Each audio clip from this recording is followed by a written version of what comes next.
अधिकारी जी, आपसे शुरुआत करते हुए जो बातें यहाँ पर बताई जा रही हैं अभय जी की ओर से, क्या गलत है?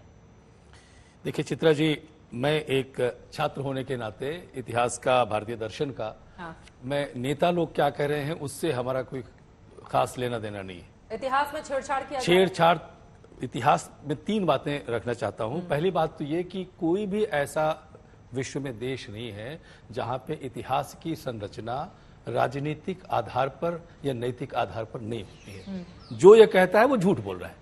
पहली बात तो एक, ठीक है। इसलिए परिवर्तन, दूसरी बात समय समय पर परिवर्तन आते रहते हैं, नए शोध होते हैं, नए विषय जोड़े जाते हैं ताकि उनको तर्कसंगत ढंग से छात्रों के सामने प्रस्तुत किया जा सके। ये इसकी दूसरी बात हुई।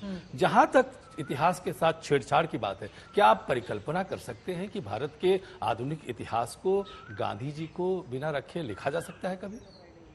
मुझे कुछ अंश हटाए। मुझे जहां तक जानकारी है कि अगर गोडसे की जाति को लेकर के अगर हटाया गया है, कैसे हो सकता है? कौन ये मान सकता है कि गोडसे ने हत्या नहीं की, गोडसे गांधी का हत्यारा नहीं है? कौन उनको कहेगा? इसलिए अगर वहां पर या तो सब जगह सबकी जाति मानी जाए ना, इसी तीसरे पक्ष को सामने रखते हुए जो ये कहा जा रहा है कि मुगल के एक चैप्टर को हटाया गया है, ये मैं इस बात से सहमत हूं एनसीईआरटी के अध्यक्ष, डायरेक्टर से, निदेशक से, कि हमको छात्रों को इतना बड़ा सिलेबस देने की क्या आवश्यकता है कि महल में क्या होता था, कहां पे रहते थे, हैरम है, इसकी आवश्यकता नहीं है। सर, ये मुगलों के संदर्भ में आप बोल सकते हैं ना, लेकिन गांधी के संदर्भ में जो हटाए गए हैं उसके संदर्भ में अगर कोई एक आध पंक्ति हटाई, तो इस तरह की कोई भी बात नहीं थी, उसमें तो तथ्य ही थे ना। तो मुझे नहीं लगता, बातों से लग रहा है कि बहुत अच्छा काम किया है एनसीईआरटी ने, आप ये कहना चाह रहे हैं? मुझे जहां तक पता है जाति को लेकर गोडसे को हटाया गया है, और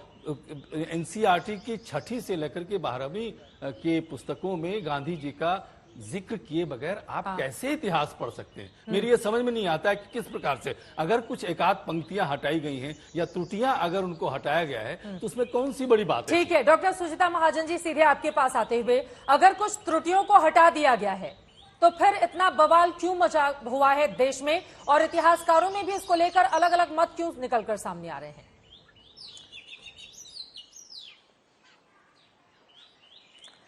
ऐसा है कि जो हम रैशनलाइजेशन का बहाना लेकर हम जो 2 बहुत इम्पॉर्टेंट मुद्दे हैं हमारे इतिहास के, उनमें से एक है गांधी जी की आखिरी सालों में उनका यूनिटी, हिंदू मुस्लिम यूनिटी के बारे में काम करते हुए अपनी सैक्रिफाइस, अपनी जान की दे देना जी, और एक मुगलों का जो योगदान है, ये दोनों को ही क्यों उखाड़ा जा रहा है हमारे इतिहास की पुस्तकों से?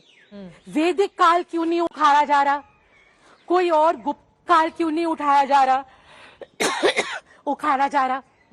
मेरा सवाल है कि सवाल ये है कि गोडसे का नाम रखा गया है जी, लेकिन उसकी जो राजनीतिक एसोसिएशन, अफिलिएशन है हिंदू महासभा और आरएसएस के साथ, उसको हटा दिया गया है कि वो हिंदू राष्ट्र नाम के अखबार के एडिटर थे, उससे उनका सावरकर के साथ रिश्ता जुड़ता है, और गांधी जी के जो हत्याकांड हुई उसमें जो उसकी एक पॉलिटिकल साजिश थी, उसके ऊपर एक लीपापोती की जा रही है, और ये ऐसा दिखाया जा रहा है कि वो एक सरफिरा नौजवान था जिसे गुस्से में आकर उसने गांधी जी की हत्या कर दी। और ये बिल्कुल भी स्वाभाविक है, क्योंकि वो लोग, जो सरकार, आज की जो सरकार है, वो उन्हीं राजनीतिक पार्टियों की और तत्वों की बनाई गई है, ठीक है, जो हिंदू महासभा, आरएसएस और गांधी के हथियारों के साथ जुड़ी हुई है। ठीक है, जहां तक मुगलों की बात है मैडम, वहां पर एक बात कहना चाहूंगी जी, कि जो मुगल साम्राज्य था वो समय था, अकबर का समय था, जब उसकी तुलना की जाए कि उन्होंने किस उदारता के साथ वो पूरा सुलह कुल की रचना की, राजपूत उनके नोबल जो थे उनके साथ उन्होंने सारी ट्रीटीज करी, शादियां हुई, ठीक है, समझौते हुए। हाँ ठीक है मैम। वो उस समय अगर हम तुलना करें तो स्पेन में तो इंक्विजिशन हो रहा था। ठीक है। हमारा देश सबसे आगे था प्लूरलिज्म के बारे में। मुगलों को हम इसलिए निकालना चाहते हैं क्योंकि हम मुस्लिम्स को सफाया कर देना चाहते हैं। We want to erase. ये बहुत बड़े आरोप आपकी ओर से लगाए जा रहे हैं।